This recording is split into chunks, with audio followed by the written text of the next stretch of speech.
കൊച്ചി അയ്യൻകുഴി പ്രദേശത്തെ ജനങ്ങൾ സ്വന്തം വീട് ഉപേക്ഷിച്ച് വാടക വീടുകളെ അഭയം പ്രാപിച്ചിട്ട് ഒരു വർഷം പിന്നിടുന്നു. കൊച്ചി BPCL റിഫൈനറിയിൽ ഉണ്ടായ പൊട്ടിത്തെറിയെ തുടർന്നാണ് ഇവിടെ ഉണ്ടായിരുന്നവർക്ക് വീടുകൾ വിട്ടുപോകേണ്ടി വന്നത്. കിടപ്പ് രോഗികളടക്കമുള്ള കുടുംബങ്ങൾ ഇപ്പോൾ വീടുകൾക്ക് വാടക നൽകാനും ബുദ്ധിമുട്ടുകയാണ്.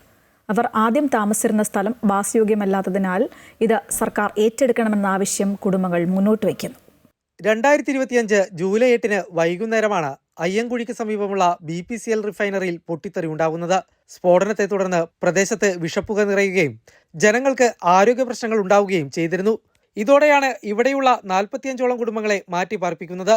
ആദ്യം ഇവർക്ക് 5 മാസത്തെ വീട്ടുവാടക BPCL അധികൃതർ നൽകിയിരുന്നു.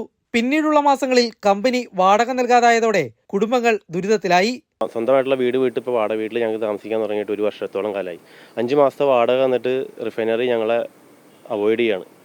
ഞങ്ങൾക്ക് 5 മാസത്തിനുള്ളിൽ ഞങ്ങളുടെ സ്ഥലം ഏറ്റെടുത്ത് അവർ കൃത്യമായ രീതിയിൽ മാറ്റി പാർപ്പിക്കാനുള്ള തീരുമാനം എടുക്കാമെന്നുള്ള രീതിയിൽ കളക്ടറുടെ ചേംബറിൽ വെച്ച് നടത്തിയ മീറ്റിങ്ങിൻ്റെ ഭാഗമായിട്ട് ഞങ്ങൾക്ക് പറഞ്ഞ് വാക്ക് തന്നിരുന്നതാണ്. എന്നിട്ട് അത് ഇപ്പോൾ ചെയ്യില്ല എന്നുള്ള രീതിയിലാണ് അവർ പറയുന്നത്.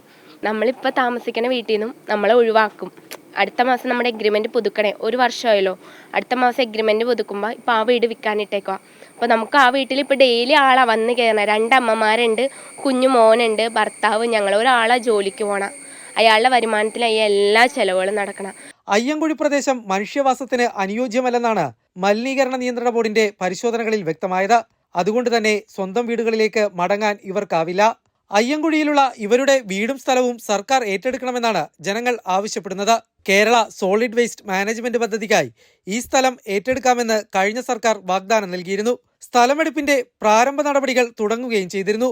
പുതിയ സർക്കാർ സ്ഥലമെടുപ്പ് വേഗത്തിൽ പൂർത്തിയാക്കി നഷ്ടപരിഹാരം അനുവദിച്ചു നൽകണമെന്നാണ് ജനങ്ങൾ ആവശ്യപ്പെടുന്നത്. കഴിഞ്ഞ സർക്കാർ ഒരു തീരുമാനം എടുത്തായിരുന്നു.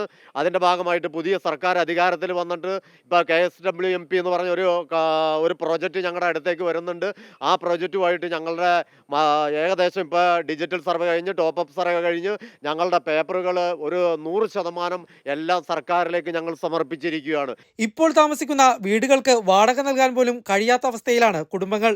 വൃദ്ധരും കിടപ്പ് രോഗികളും അടക്കമുണ്ട് ഇവരുടെ കൂട്ടത്തിൽ.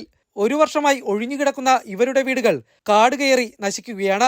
കഴിഞ്ഞ വർഷമുണ്ടായ പൊട്ടിത്തെറിക്ക് മുൻപ് തന്നെ ഈ പ്രദേശം മനുഷ്യവാസത്തിന് അനുയോജ്യമല്ലെന്ന് മലിനീകരണ നിയന്ത്രണ ബോർഡും കണ്ടെത്തിയിരുന്നതാണ്. സ്വന്തമായി വീടും പുരയിടവുമുള്ളവരാണ് ഇന്ന് അഭയാർത്ഥികളെ പോലെ അലയേണ്ടി വരുന്നത്.